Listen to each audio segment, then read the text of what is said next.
Secretary Heg Fox of the Department of War, the Dow, short for down, has promised a war, or excursion, without stupid rules of engagement. Foremost among the SREs, historically, not bombing girls' schools. That somewhat regrettable error may be attributable to the Musk-Trump purge of qualified people from government, including at the Pentagon. Well, we all make mistakes, especially if we move fast and break things. On purpose.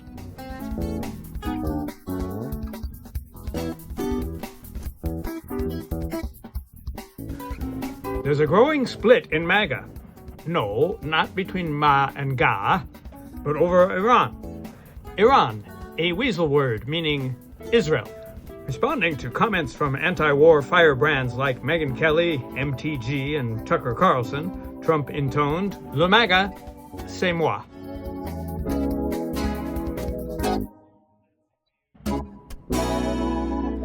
In It Couldn't Happen to a Nicer Guy news, Iranian drones have damaged Amazon's AI data centers in the Gulf.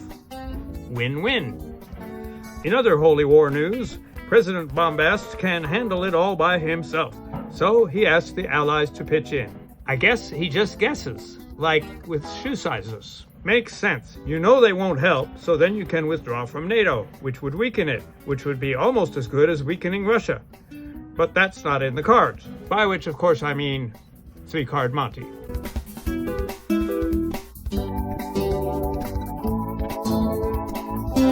L. Brent Bozell III, the newly minted U.S. undiplomat in South Africa, has accused their president of insulting our president.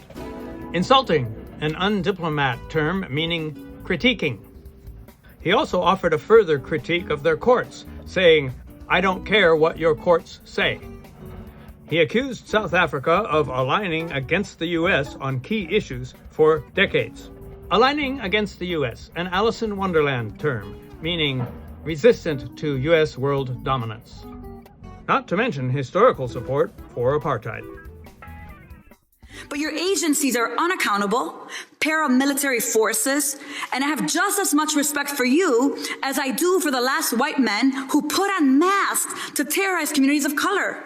I have no respect for the inheritors of the Klan Hood and the Slave Patrol. Those activities were immoral then and criminal, and so are yours. Vladimir Putin says press outlets will be charged with treason and their owners put to death for questioning his war. Sorry, misread it. That was Trump. And yes, President Shoot the Messenger is not above expressing doubts, but not about the holy excursion, Epstein Fury. He says he hasn't decided whether to free Cuba or take it. He mused that he could do anything he wants with it. Hard to decide whether to immediately fill it with Trump casinos or first relocate all the Cubans to South Sudan. Either way, it's beachfront property. In a major human rights initiative, the U.S. will send HIV medicines to Zambia in exchange for their cobalt and copper. The art of the steal? No, just a stable genius at work.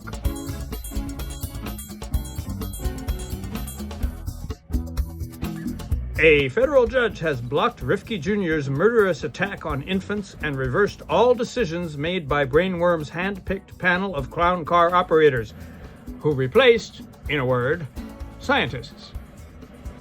Lawyers for the Department to Curtail Health and Human Services argued that the states are the ultimate authority on vaccines, and furthermore that HHS has absolute authority over the policies. So I'm supposed to guess which hand has the M&Ms?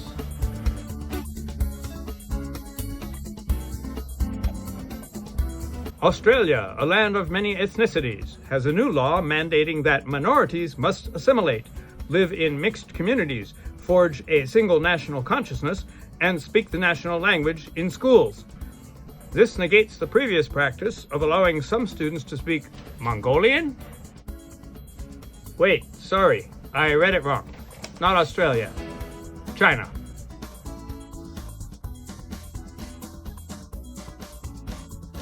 What great fortune that the 250th anniversary of the USA coincides with the first year of its transition to ethnically cleansed autocracy.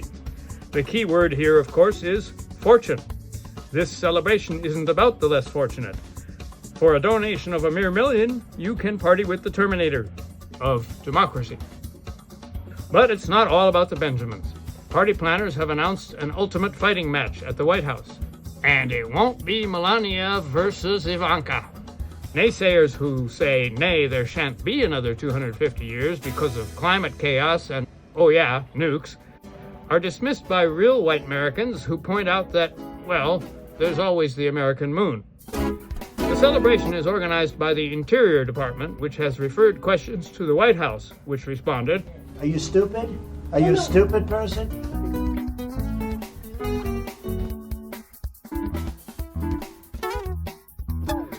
After LA, Chicago, and Minneapolis, it looks like fascism in the cities.